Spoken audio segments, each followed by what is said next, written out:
Hello guys, അപ്പോൾ നമ്മുടെ ലച്ചുവിൻ്റെ ബർത്ത്ഡേക്ക് ഇന്ന് വന്നിരിക്കുന്ന അതിഥികളെല്ലാവരും നമുക്കൊന്ന് പരിചയപ്പെടാം. ആദ്യം തന്നെ നമ്മുടെ മഞ്ഞപ്പട്ടി, പിങ്ക് പട്ടി, പിന്നെ നമ്മുടെ ഇത് മുയൽ, പിന്നെ ഇതാണ് നമ്മുടെ ചുമന്ന ആന. നമ്മുടെ സൈഡ് വഴി ഞാൻ കാണിച്ചത് ചുമന്ന ആന. ആനയുടെ വാലൊക്കെ ഇച്ചിരി ചെറുതാണ്, തുമ്പിക്ക് വണ്ണം ഉണ്ടെങ്കിൽ നീളം കുറവാണ്. അതുപോലെ ആമ, പിന്നെ നമ്മുടെ കരടി, പട്ടി. ഇനി ചിലരൊക്കെ വന്നോണ്ടിരിക്കുന്നുണ്ട്, കാണിച്ചു തരാം. വന്ന് നമ്മുടെ ബർത്ത്ഡേകൾ പറഞ്ഞോട്ട് ഇവിടെ ഇരിപ്പുണ്ട്.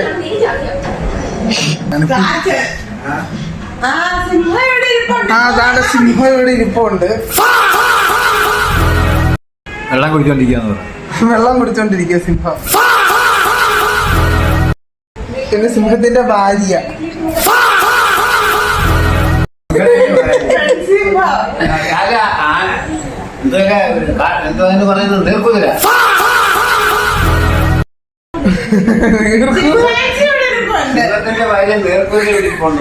പിന്നെ ചിമ്പാൻസിയുടെ ബർത്ത്ഡേക്ക് നമ്മുടെ കാട്ടിലെ എല്ലാ അതിഥികളും എത്തിയിട്ടുണ്ട്.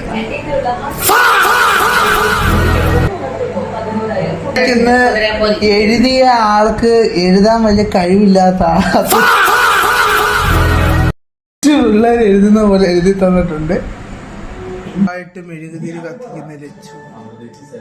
ഇത് അമ്മനല്ലേ, ലച്ചുവിന്റെ ബർത്ത്ഡേക്ക് അമ്മ കേക്ക് പറിക്കുന്നു. ഹാപ്പി, എല്ലാരും ഒന്ന് കൂടെ നിൽക്ക്. Happy birthday to you, happy birthday to you, happy birthday for you, happy birthday 5 you. Super.